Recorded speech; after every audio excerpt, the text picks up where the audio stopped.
जनाब सेठी साहब, जनाब सैयदा आशा ना साहब आप मेरा नाम ना ही लें, पता है क्यों? अच्छा, आप जिसका नाम लेते हैं ना उसका करियर दाव पे लग जाता है।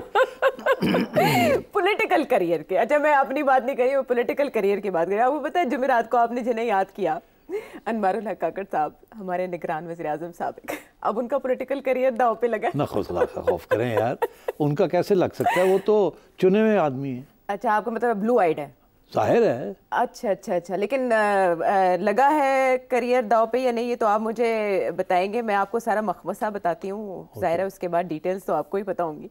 कि गंदम स्कैंडल पिछले हफ्ते आपने डिस्कस किया और आपने कहा ज़्यादा मामला गंभीर नहीं है अगर एक्शन ले हुकूमत, लेकिन एक्शन इस तरह से लिया गया कि गंदम स्कैंडल के ऊपर तहकीकाती कमेटी बनी, उसकी रिपोर्ट वज़ीर आज़म शहबाज शरीफ साहब ने पीर को तलब कर ली है। वज़ीर आज़म शहबाज शरीफ साहब को नवाज शरीफ साहब ने तलब कर लिया है कि हमें इस मामले पर आके ज़रा ब्रीफ तो करें, हुआ क्या था। उस कमेटी ने साबिक वज़ीर आज़म अनवारुल हक काकड़ साहब को तलब कर लिया। अनवारुल हक काकड़ साहब नहीं आए, उन्होंने कहा भाई सूबाई हुकूमतों की जिम्मेदारी थी। उसके बाद अब खबरें आ रही हैं कि भाई अब उस पर मामले पर मोहसिन नकवी साहब को तलब किया जा सकता है। बहरहाल पीर को आ जानी है रिपोर्ट, लेकिन ऐसा लग रहा है हनीफ अब्बासी साहब की तकरार भी रिपोर्ट हुई, जिस पर अनवारुल हक काकड़ साहब ने बताया कि नहीं वो मिस रिपोर्टिंग है, कुछ ऐसा नहीं है। फ़ोन पे भी हमारी बात हुई, हमने क्लियर कर लिया जो भी खबरें आई। अब्बासी साहब ने तो इंटरव्यू में काफ़ी लंबी चौड़ी बातें की। जी, बहुत लंबी चौड़ी बातें की, चार्जशीट किया पूरा, लेकिन जवाब में अनवारुल हक काकड़ साहब ने कहा आप फॉर्म 47 वाली हुकूमत है, आप क्या बात करते हैं। उसको लेकर पाकिस्तान तहरीक इंसाफ बहुत खुश है। बहरहाल सारा केस आके निमट जाता है, ऐसे लगता है जैसे काकड़ साहब के गिर्द घेरा तंग होने वाला है। और पता है आपने एक शो में बताया था इसहाक डार साहब डेप्यूटी वज़ीर आज़म क्यों बना दिए गए, फिर चेयरमैन सेनेट कौन बनना चाहता था, उसकी जगह यूसुफ रज़ा गिलानी आ गए। आपको पता है जब निगरान वज़ीर आज़म के लिए भी नॉमिनेशन हो रही थी तो इसहाक डार साहब का भी नाम कहीं से आया था, उनको साइड पे करके ये अचानक नमूदार हुए थे। कहानी बड़ी पुरानी है, लेकिन अब आप हमें बताएं अनवारुल हक काकड़ साहब को नून लीग फिक्स करने की कोशिश कर रही है इस मामले में, वो वाकई जिम्मेदार हैं, फिक्स कर पाएगी या नहीं? देखिए इशू खड़ा हुआ क्योंकि पंजाब हुकूमत ने जो रेट तय किया गया था 3900, वो पंजाब हुकूमत के पास ना पैसे थे, ना वो उस रेट पे ख़रीदना चाहती थी, और फार्मर्स ने यहाँ पंजाब के अंदर एहतजाज करना शुरू कर दिया और वो डेडलॉक हो गया। अच्छा, वहाँ से ये बात फिर निकली कि जी अगर वीट इंपोर्ट ना होती तो फार्मर्स को जो कीमत मांग रहे थे वो मिल जानी थी, या जो कि पिछली निगरान हुकूमत पंजाब में तय करके गई थी 3900। ये जो हुकूमत आई है इसने कहा जी ये 3900 तो थोड़ी ज़्यादा है, हम तो इतनी ले नहीं सकते। उसकी वजह यह है कि पहले ख़रीद ली गई है एट 4200 और वो पड़ी हुई है हमारे पास। तो अब तो सवाल काफ़ी खड़े हो गए हैं, जिसमें पहला सवाल ये खड़ा हुआ कि जी ये इंपोर्ट क्यों की गई जी। दूसरा ये सवाल खड़ा हुआ कि ये कीमतें 3900 3900 की कैसे तय पाई। तीसरा ये कि क्यों नहीं फिर ख़रीदी ये और गोदामों में भरी, जो पास्को के पास जो गोदामों में पड़ी हुई थी 4 मिलियन टन सब जगह पे मिला के, तो वो क्यों नहीं निकाली, उन्होंने निकालनी शुरू की जब ज़रूरत पड़ी। तो अगर टाइम पे निकाल देते तो आटे की कीमतें ना बढ़ती। और तो ये सारी चीज़ें अब सवाल खड़े हो गए हैं। उसके अंदर ये अब एक तरफ तो फेडरल गवर्नमेंट जिसने ये इजाज़त दी कि जी 3.5 million ton 35 lakh ton import कर ली जाए, और फिर ये फैसला किया कि गवर्नमेंट नहीं करेगी, प्राइवेट सेक्टर करेगा। अच्छा। दो फैसले थे। फिर ये कि ये फैसला हुआ सितंबर में पिछले साल कि हमें चाहिए 3500 टन होनी चाहिए, इंपोर्ट करनी चाहिए। पहला फैसला निगरान हुकूमत ने किया, काकड़ साहब की हुकूमत ने किया। अच्छा। उसके बाद ये फैसला हुआ कि प्राइवेट सेक्टर को देनी है, हम खुद नहीं करेंगे। ठीक है। तो ये दूसरा फैसला था। ठीक। फिर तीसरा ये फैसला था कि जो रेगुलेटरी ड्यूटी आमतौर पे लगाई जाती है इंपोर्ट के ऊपर, इस दफ़ा कोई रेगुलेटरी ड्यूटी नहीं लगाई जाएगी। अच्छा। आमतौर पे फार्मर को प्रोटेक्ट करने के लिए 40% तक ड्यूटी आप इंपोर्ट लगा सकते हैं। इंपोर्ट रोक नहीं सकते under the WTO World Trade Organisation के जो कानून है कि wheat should be free to move, मगर गवर्नमेंट के पास इजाज़त होती है कि आप रेगुलेटरी ड्यूटी लगाएं। इन्होंने कहा कोई रेगुलेटरी ड्यूटी नहीं होगी, मंगवा लें। लुब्बे लबाब ये है कि ये फैसला कैसे हुआ, क्या सही फैसला था कि इंपोर्ट करनी चाहिए। गवर्नमेंट का ये मौक़िफ़, उस वक्त की गवर्नमेंट का ये मौक़िफ़ था, या मिनिस्ट्री का ये मौक़िफ़ था कि टोटल वीट क्रॉप जो आ रहा है कोई 29 मिलियन टन के करीब आएगा, डिमांड हमारी कोई 31 मिलियन टन की है, फिर स्मगलिंग भी होती है, तो हमें कम से कम 3-3.5 मिलियन टन इंपोर्ट कर लेनी चाहिए क्योंकि शॉर्टेज होगी।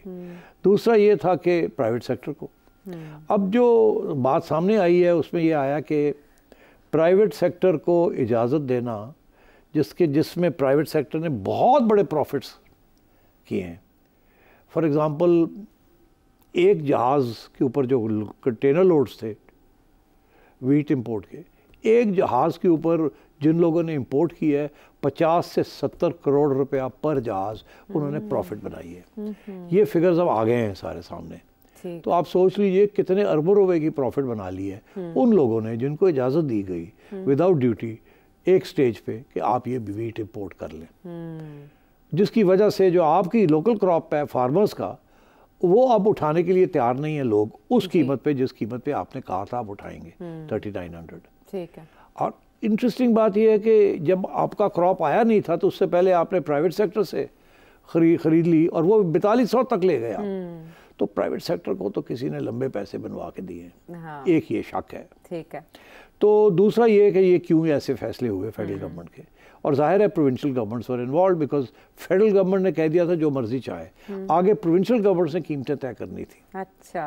तो वो कीमतों के अंदर कुछ इश्यूज बन चुके हैं अभी तक, इसीलिए अच्छा कि प्राइवेट सेक्टर को तो आपने हाई रेट्स दे दिए, खरीद ली, और हमें आप लोकल फार्मर को आप हाई रेट दे नहीं रहे हैं और उठा नहीं रहे हैं। अगर आप नहीं उठाएंगे तो फिर तो बारिशें हो रही हैं, तबाह हो जाएगी, तो हम तो 3200-3300 पे बेचनी शुरू कर देंगे, नुकसान हो जाएगा, उसका फिर अगले साल भी मसला बनेगा, सियासी तौर पे भी इशू बनेगा। तो मेरा ख्याल है इस वजह से फिर ये फ़ैसला हुआ है कि पूरी इंक्वायरी होनी चाहिए कि कैसे ये फ़ैसला हुआ था कि इंपोर्ट करनी है, कैसे ये फ़ैसला हुआ था कि ड्यूटी नहीं लगानी, कैसे ये फ़ैसला हुआ था कि प्राइवेट सेक्टर करेगा, और कैसे ये फ़ैसला हुआ था प्रोविंशियल गवर्नमेंट्स ने ख़ुसूसन पंजाब कि इतनी हाई प्राइस के ऊपर उन्होंने क्यों ख़रीदी, और जो अब और फिर ख़रीदने के बाद एक रेट लगा दिया कि इससे ऊपर नहीं ख़रीदेंगे, पहले ज़्यादा रेट पे ख़रीद ली और अब जो है वो लो रेट रखा हुआ है। या तो वही रेट पे फार्मर से भी ले लें, मगर वो क्या, वो तो 3900 पे लेने के लिए तैयार नहीं है, तो 42 पे कैसे लेंगे। तो इस किस्म की इश्यूज हैं। तो ये बिल्कुल सही है, ये इंक्वायरी होनी चाहिए, दूध का दूध और पानी का पानी होना चाहिए। मिनिस्ट्री ऑफ कॉमर्स और जिस तरीके से ये समरीज बनती हैं उसके ऊपर इंडिपेंडेंट लोगों को बैठा के और देखना चाहिए कि जो फैसले हुए वो सही हुए या नहीं हुए। क्योंकि देखिए ये जो प्राइवेट सेक्टर ने प्रॉफिट्स बनाए हैं ना, तो ये गवर्नमेंट अगर इंपोर्ट कर लेती तो गवर्नमेंट ने ये प्रॉफिट बना लेना था, तो गवर्नमेंट तो प्रॉफिट बिजनेस में नहीं है, तो फिर उससे कीमत भी रिड्यूस हो जानी थी आटे की, और उन्होंने सब्सिडी भी दे सकते थे खरीद के, और सब्सिडी दे सकते थे क्योंकि उनके ठीक ठाक पैसे बन रहे थे। अब 70 करोड़ रुपया पर जहाज़, आप सोच ही लीजिए कि कितने जहाज़ आए हैं और कितने लंबे हाथ लग गए हैं। तो ये इसलिए इंक्वायरी तो बनती है ना। हाँ, लेकिन आपने जैसे अनवारुल हक काकड़ साहब के हवाले से कहा कि वो काफ़ी, अब बात यह है कि जाहिर है वो निगरान प्राइम मिनिस्टर थे, तो उस वक्त के कॉमर्स मिनिस्ट्री में जो साहब थे वो भी होगा, जिस सेक्रेटरी ने वो समरीज बनाई वो भी होगा, प्रोसीडिंग्स की मिनट्स भी होंगे, ये डिस्कशन हुई, ये हुआ, ये नहीं हुआ, ये कैसे फैसले हुए, वो भी सारी बात सामने आएगी। और फिर पंजाब के ऊपर भी इंक्वायरी होगी कि पंजाब ने क्यों ये फैसला किया कि इतने टन हमने प्राइवेट सेक्टर से ख़रीदनी है, इस रेट के ऊपर, कम रेट के ऊपर क्यों नहीं खरीदी, and so on and so fourth. तो अच्छा ये होना चाहिए, बिकॉज दो चीज़ें हुई हैं इससे। एक तो ये वाजे हो गया कि प्राइवेट सेक्टर ने लंबी पैसे बनाए और वो उस आइटम में बनाए हैं जो कि आपकी रोज़मर्रा की, आपकी आवाम के लिए उसकी ज़रूरत है, और कोई हुकूमत जो है वो इस किस्म का रिस्क नहीं ले सकती कि आटे के ऊपर फाइनल जो इम्पैक्ट आता है कि वो प्राइवेट सेक्टर को इतने पैसे बनाने दें।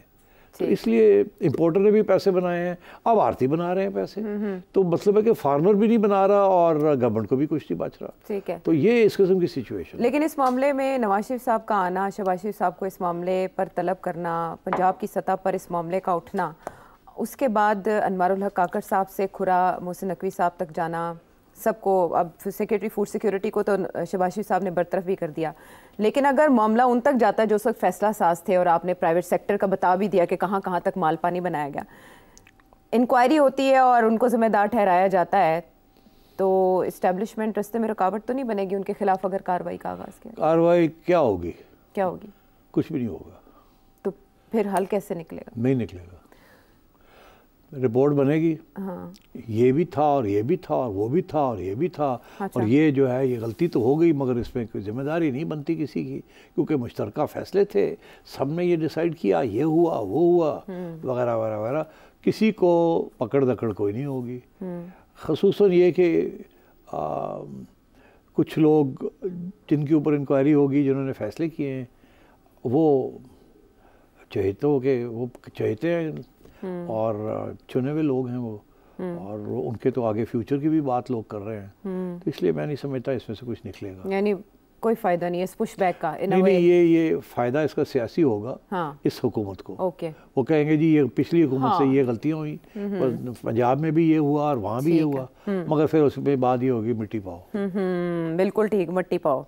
अब मट्टी लेकिन ये हो नहीं सकता ना कि काकड़ साहब के खिलाफ इंक्वायरी हो के और काकड़ साहब को जेल में डाल दिया जाए। हाँ। ये हो नहीं सकता ना कि मोहसिन साहब के खिलाफ इंक्वायरी हो और उनको पकड़ थोड़े से पर कुतर नहीं लिए जाएंगे, पर जो फैला रहा होगा कोई, तो मीडिया में थोड़े बहुत बात होगी, बस ज्यादा भी नहीं होगी। ब्लेम गेम चलेगी बस, तो इतनी वो भी नहीं चलेगी। मैं आपको बता रहा हूँ, दबा दिए जाए। ओके, दबा दिए ये एक इस वक्त जो हो रहा है ना, ये सिर्फ अब सियासी गेम चल रही है। ओके, और कुछ नहीं हो रहा।